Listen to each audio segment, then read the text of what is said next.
On Osrc News at 7, Governor Ayedatiwa reassures of adequate security of lives and property. Ondo State Government commences grading of rural roads towards boosting food security. FG unveils implementation committee to revitalize nation's economy.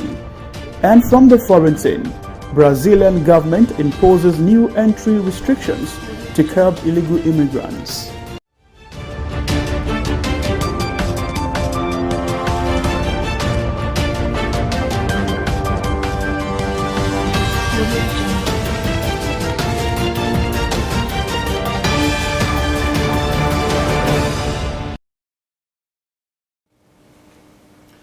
Good evening and thanks for joining us on the news at 7. My name is Sahid Aribisala. The people of Ondo State have been reassured of the commitment of the present administration to sustain and improve efforts that strengthen the security architecture of the state towards protecting lives and property. Governor Lucky Ayedatiwa, who was the keynote speaker at the 64th Annual Conference of the Nigerian Bar Association in Lagos, restated his readiness to sustain the funding of the state security network, codenamed Motekum, towards enhancing the security of the state. The governor noted that the current centralized policing structure in the country has proven inadequate in the face of the current complex and involving security challenges, applauded the legal body for being in the forefront of the collective struggle for a better Nigeria. Governor's correspondent, Wahab Bakolik, reports that the NBA special session dedicated to the late Governor Oluwarotimi Akeredolu was themed "Is State Police a Solution to National Insecurity?" The report. The Chukwudi Oputa Hall, Tafawa Balewa Square in Lagos, was the venue as members of the Nigerian Bar Association and top government officials, led by Ondo State Governor Lucky Ayedatiwa, gathered for a special event known as Arakunrin Oluwarotimi Akeredolu Leadership Series, one of the events marking the 64th Annual Conference of the legal body in Nigeria. The event was themed, "Is State Police a Solution to National Insecurity?" On arrival, the first assignment performed by Governor Ayedatiwa, who was the keynote speaker, was after it was time for the business session of the day. Governor Ayedatiwa applauded the legal body for its roles of being at the forefront of collective struggle for a better Nigeria through tremendous contributions to the development of the nation. Ayedatiwa said the security challenges facing the nation and the people require a decentralized security system that takes into account the diverse socio-cultural, terrains, and environmental peculiarities in the management of crimes.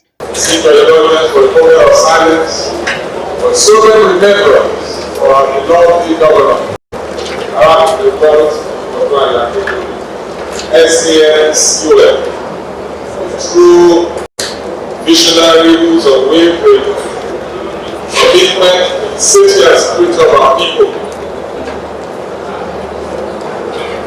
May his gentle soul continue to rest in peace.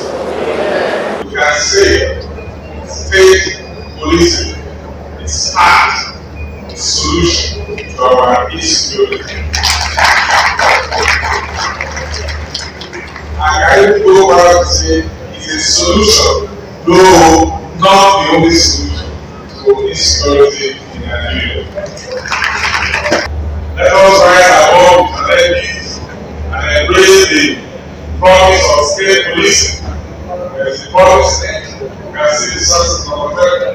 The vision that the late Akeredolu SCNCUL fought for, one of your own. So passionately. Governor Ayedatiwa, who noted that the centralized policing structure has proven inadequate in the face of the complex and evolving security challenges, noting that it has failed to shield the nation from the marauders who strike fear into the hearts of the citizens. The governor said the current security system has eroded the confidence and trust that is the bedrock of any functioning society, noting the need not to allow despair take root in the hearts of all inhabitants. He acknowledged that insecurity is a hydra-headed monster, adding that it is not enough to deploy more troops and to increase the number of security patrols, but addressing the underlying economic, social and political factors that drive insecurity. Let us see this moment and forward a brighter, safer future for all Nigerians. Aiyedatiwa concluded by highlighting some steps to be taken to curb insecurity in society, including investing in education, job creation, and social welfare programs that provide opportunities for the youth, in addition to an environment where the youths can see a future for themselves. Other speakers, including Femi Falana, NBA President Yakubu Makiao, and Ondo State Amotekun Corps Commander Adetunji Adeleye, canvassed and rallied support for creation of state police towards strengthening the security architecture of the country. Although state security network agencies have been able to arrest, investigate, and prosecute over 5,000 criminals in the last 3 years. Not only in Ondo State, I don't have this support that either under your predecessor or your own self that the Amotekun has been used for political objectives. No, it's about security. And if you can keep in Ondo State, if it can work, I believe it can work all over the country. The event was later rounded off with a dinner reception to appreciate Friends of the Sunshine State and well-wishers. The Attorney General and Commissioner for Justice, Kayode Ajulo, in his address of welcome, thanked Governor Aiyedatiwa for the initiative and for supporting the event. Governor Aiyedatiwa, who thanked the people for attending the dinner, reaffirmed his commitment to equitable administration and dispensation of justice. Judiciary complex have been awarded that we can have a modern judiciary complex to carry out. The governor said his commitment to promote all-round development of the state is non-negotiable. From Lagos, Wahab Bankole, Osrc News.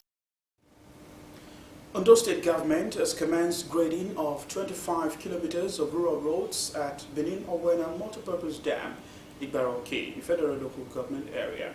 Inspecting the project, Senior Special Assistant to Governor on Agri and Agribusiness, Rotimi Akinshola, said there is need to ensure that access roads to various farms are motorable. Omori Olambeji has details. With the current situation in Nigeria's economy, the people are returning to agriculture and state governments are using the opportunity to revitalize the sector. Ondo State Government is embarking on a pilot scheme aimed at empowering youths in agriculture. Hundreds of hectares of land have been allocated for the cultivation of plantain and other crops, alongside the provision of necessary inputs to ensure food sufficiency. The Benin Owena Multipurpose Dam area in Igbaroke has 200 hectares of land where a minimum of 200 youths will be initially engaged. Inspecting the grading of 25-kilometer road, Senior Special Assistant to Governor on Agri and Agribusiness, Rotimi Akinshola, said the road must be made accessible for the convenience of the farmers. According to him, this is one out of the major farms that will service all the 3 senatorial districts, with over 500 youths already showing interest. We already have about 500 youths who are willing to get involved in agriculture, all in different senatorial districts. We've been talking to them. It's a continuous assessment, both for rice, cocoa, vegetable. So everybody has different interests, and they will come up at different times for different talking and different training. We need to encourage them with something vision. By doing this road, they can ride their bike or drive their car right into the farm and work, than park and take Okada all the way down. That's discouraging. This will enable them to know that, yes, enabling environment is in place. The government is actually taking care of them and the need to actually get them to the farm. And we're also going to help in input and seedling as well. Federal Local Government, Oluwasogo Ajikiola, commended the initiative, saying it will be of great relief to the council area. Enable youth, the way where they are sitting, you meet them different places. We are going to synthesize them. We are going to talk to them. I'm going to call for a meeting with all the youth leaders, government, and let them be aware of this project. Because if you are not saying it, they will just be passing what is happening here. So, but if they are aware, I'm sure some of them will be happy to be part of this program. The chairman of All Sunshine Youths Agricultural Empowerment Association in the state, Femi Eniola, expressed satisfaction that a major request, which is access to farmlands, are now being attended to. We have been able to identify those people who are very serious about this farming practice, and we've removed ourselves from the other people who are interested in other agricultural value chain. So one thing that we're telling the government is that the people that are going to be taking advantage of this support are going to be people that are going to deliver in whatever promises that the government want us to deliver to the people or to the government. Project handlers assured that proper compaction will be carried out after grading to prevent slipping. Omoniola Humbeji, Osrc News. Due for a break on the news at 7, we'll be back with more stories. Stay with us.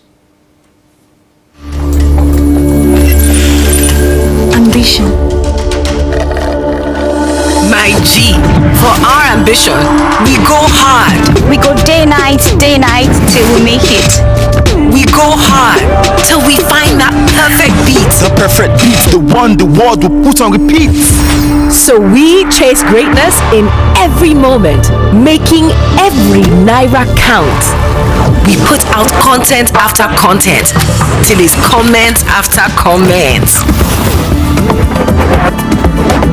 And with Glow by our side, we have more to offer. Because the MyG bundle comes with bonuses, giving you way more data value and way more steez on IG, Snapchat, TikTok, WhatsApp, Glow TV, Audiomack, and Boomplay in one fly package. Dial *312# now and select MyG bundle.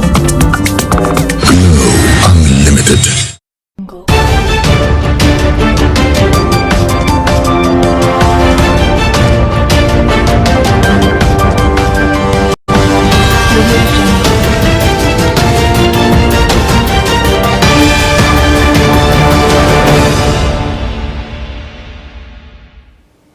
Thank you for rejoining us on the news tonight. You can watch us live on our website, www.osrc.tv Ondo. The federal government has unveiled plans to revitalize key sectors of the economy as part of a significant effort to address the country's growth challenges. The Minister of Finance and Coordinating Minister of the Economy, Mr. Wali Edun, during the first inaugural meeting of the Accelerated Stabilization and Advancement Plan Implementation Committee in Abuja, said the initiatives aim to drive sustainable development in 8 priority sectors, including agriculture, energy, and health. Edun emphasized that this initiative is a crucial component of President Bola Tinubu's reform agenda. So the committee is mandated to work closely with technical partners from various government agencies to establish clear milestones and ensure the effective execution of the plan. The Deputy Speaker of the House of Representatives, Benjamin Kalu, has assured all that students from the Southeast Geopolitical Zone will soon be included in the federal government students' loan program. This assurance concerns in the National Assembly over the region's exclusion after the Nigerian Education Loan Fund released the list of institutions eligible for the loan nationwide. In a statement, the Deputy Speaker revealed that his office had engaged with the authorities responsible for the students' loans and expressed optimism that the issue. Kalu confirmed that during engagements with NELFund directors, it was identified that low student registration from the Southeast and errors in completing relevant forms such as missing joint admissions and matriculation board results were the primary.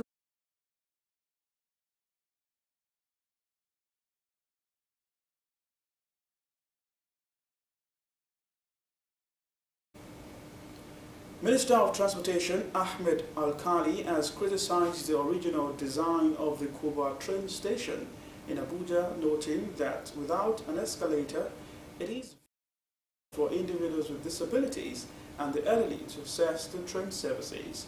In a statement, the minister said he has directed the Nigerian Railway Corporation to reevaluate the station's design, focusing on incorporating an escalator for the convenience of the elderly and people with disabilities. According to him, this lack of accessibility has resulted in difficulties for these groups as they are forced to use the staircase intended for all passengers. He added that this proactive approach will help deliver the high-quality service that the Nigerian people deserve, making their transportation experience seamless and hassle-free. Minister of Aviation and Aerospace Development Festus Keyamo has pledged his commitment to ensuring speedy resettlement of the displaced people of Okwama in Igweli South local government area of Delta State to the strong community. The troubled Okwama indigents are presently taking refuge at the Ewu Urobo internally displaced persons camp established for them by the Delta State government following the demolition of their agrarian homestead by the army in retaliation against the March 14, 2024 killing of 17 military officers and soldiers said to be on peace mission to the locality. Keyamo at the Ewu Urobo IDB camp in solidarity with the displaced Okwama indigents expressed concern for their plight and assured them that all issues surrounding their displacement are being diligently addressed. Traditionalists in Akure community have observed this year's Ahirigbe Festival, an age-long cultural practice said to be significant to offer prayers for the town. The festival observance resulted in the closure of shops and markets in some parts of the state capital. There's more in this report. The main market in Akure, referred to as Ojalba, is a shadow of its usual self, devoid of activities following the directive from the town's monarch for the commemoration of Ahirigbe Festival. Some pharmacy and outlets exempted from closing were also observed not to leave their operations to chances as they stayed back from the day's business. The annual traditional festival is an age-long cultural practice said to be significant as an avenue to offer prayers for the town. The Ahirigbe Festival, and which to a very reasonable extent there is strict compliance. It shows people respect our culture, it shows people respect our tradition, and shows that Akure will continue to be Akure for who we are. At the Deji's Palace, a group of chiefs known as Ekumo, who are generalissimo of Akure Kingdom, have a rare access to the king, the Deji of Akure, on this day. We praise the Kabesi for the good measurement of leaderships that they have been doing in Akure. You must close all shops. It's only the true that can open shop. Everybody should stay indoor and pray for the betterment of Ondo State and Akure. The Ahirigbe Festival also affords traditionalists an opportunity to move around the town for symbolic activities and enforcement of rules. During the celebration, scores of children, teenagers march on the streets with euphoria. While the excitement was on, lamentation and frustration erupted at the Solo Market and its environs over an attack by some individuals allegedly celebrating the Ahirigbe Festival. One of the victims of the attack was taken to the Comprehensive Health Center in the area but needed to be conveyed to another hospital. Activities were in full swing at the Second Market, which served as an alternative for some residents to get their essentials. This normalcy, according to traders, was after an early morning invasion of the market that led to destruction of goods. The monarchs of Isolo and Isikon urged government to wade into the matter as they dissociate their community from the observance of the festival. We had series of reports. One of them that came to me this morning was a lady was trying to open the gate to her house, not even to her shop, but to the house. Then those that are doing this Ahirigbe, they came, they pushed the gate, they took away her bag, money, phones, and a gas cylinder. I don't know where they use gas cylinder to celebrate Ahirigbe. And one of the Hausas that is diligently sitting down at the market, doing his own business, they went there, they stabbed him by the back, they took away his beans, and he was brought down here, and I told them, take him to the hospital. By 9:30, I went there personally to view it, and the police escorted me there, and the committee members in their numbers.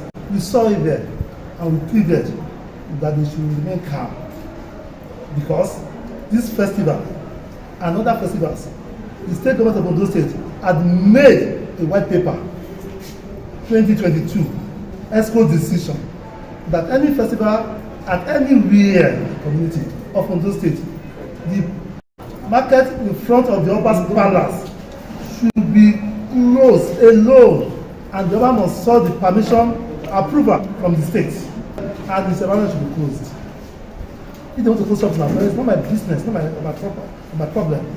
But that of Isikom can never be part of Akure, because these two communities are distinct. Speaking on behalf of Deja's Palace, the Sale of Akure, Taiwo Fagite, said there is no truth in the allegation that the festival was deployed to cause violence. I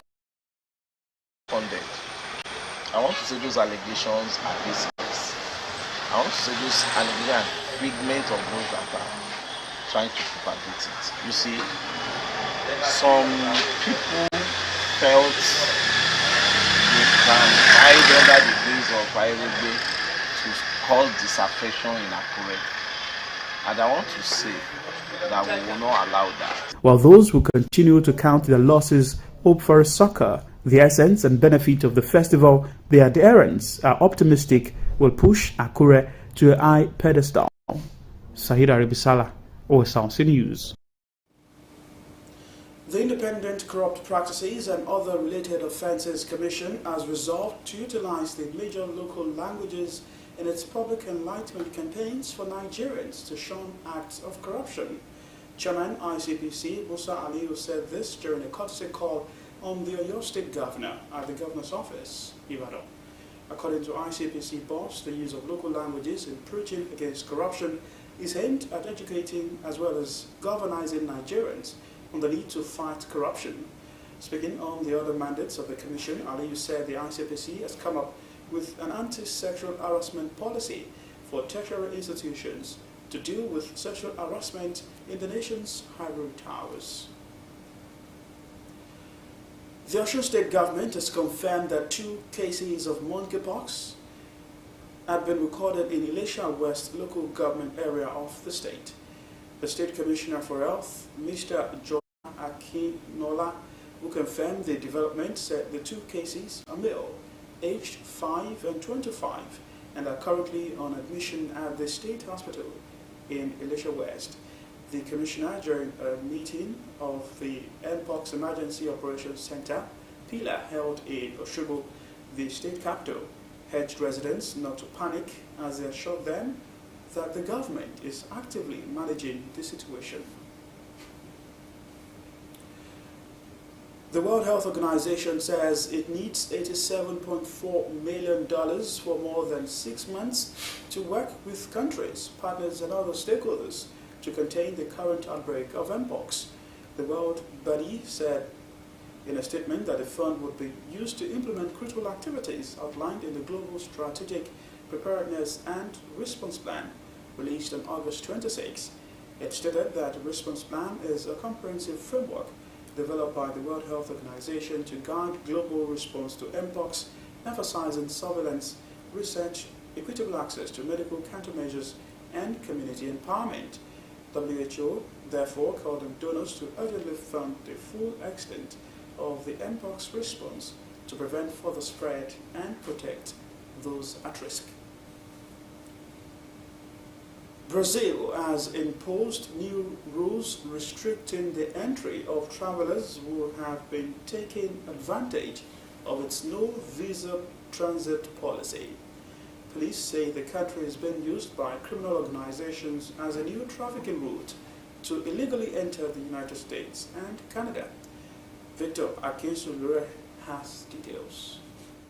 More than 400 migrants have been stranded at the Sao Paulo International Airport for days. They have been waiting to be allowed entry into Brazil as refugees and asylum seekers. The government says many international travelers are using Brazil as a transit point to finally reach the United States or Canada. Brazilian authorities say they will allow this group to enter, but they are tightening rules to curb future arrivals. Only 1% of asylum seekers complete the process to become a refugee in Brazil. Many have no intention of staying here. They just want to get off the plane and continue their journey north to try and enter the United States or Canada. Brazil does not require transit visas for passengers using a Brazilian airport as a stopover. However, in recent years, more and more travelers have opted to stay in Brazil instead of boarding their connecting flights. At the airport, these migrants say they're seeking asylum. Once they apply, they get a temporary entry visa. Human trafficking organizations are using this loophole to turn Brazil into a stepping stone to smuggle immigrants into the US and Canada. Most asylum seekers in Brazil come from neighboring countries like Venezuela and Cuba, but lately this has been changing. In the newly introduced rules that came into effect on Monday, foreign travelers without a Brazilian visa will no longer be allowed to remain in Brazil. They will either have to continue their journey to their final destination or return to their country of origin. But these measures are being questioned by some. Migrants are victims here. Denying them the right to ask for asylum does not solve the problem. It will also harm those who really need it. We should be concentrating our efforts in attacking the criminals, the human traffickers, not their victims. Human rights organizations say that the number of migrant and asylum seekers has increased worldwide. But that until you tackle the causes like violence, poverty, and political or religious persecution. Measures like the ones just introduced by Brazil will make little or no difference. Victor Akishulure, OSRC News. At an aid distribution point in northern Gaza, Palestinians endure long waits for food parcels from the World Food Programme. While these parcels are crucial, they often fail to meet nutritional needs, leading to health issues, especially among children. The scarcity of fresh produce and the reliance on canned goods have worsened the situation. The UN reports that food assistance in southern Gaza has reached its lowest levels, exacerbated by ongoing Israeli attacks and restricted access, increasing the risk of starvation for many displaced Palestinians. The report. Khalid al-Altari only support now is his elderly father, his body no longer able to carry him on its own, his legs maimed and his left arm gone, the result of an Israeli airstrike last November. I was an accountant and sales manager at a computer company in a prestigious area in Gaza. I supervised 12 employees. I lost everything. Doctors in Gaza warn a great number of amputations they are having to perform could be avoided, but unsanitary conditions and lack of medical supplies mean choices between life and limb are made every day, leaving many in a really difficult position, unable to provide for his family, already grieving the loss of one brother. Israelis killed my son Khalid's brother, Dr. Zayad. He was the director of Al-Auda Hospital and the Beit Hanun Hospital. He had specialized in pediatrics. The Red Crescent moved Khalid and his father to the south of the Strip for treatment, left behind his wife and children, trying to reassure him. They have waited months for him to recover, but there is only so much doctors in Khan Yunis can do. Israeli forces have severely damaged the Sheikh Ahmad Hospital, the Strip's only facility for prosthetics and rehabilitation. I hope to be treated. I pray to have a prosthetic arm and for my leg to heal. I want to return to my normal life, to be part of society again, to walk normally, and to be with my wife and children. With talks to secure a ceasefire on the way in Cairo, Al-Khalid wishes is to be whole again and a peaceful land. For now, he is left disabled, in pain, and his family split apart in a landscape much the same. Kemisola Jomu, OSRC News. And in sports, German tactician Bruno Labbadia has appointed the new head coach of the Nigerian men's national team, the Super Eagles. The Nigeria Football Federation, NFF, announced the appointment of Labbadia following months of searching for a new handler for the former African champions. And to end the news tonight, another look at the major stories. We told you that Governor Aiyedatiwa has reassured of adequate security of lives and property in Ondo State, promising to sustain efforts towards improving the state's security architecture. And that's the news tonight. Thanks for watching. Good evening.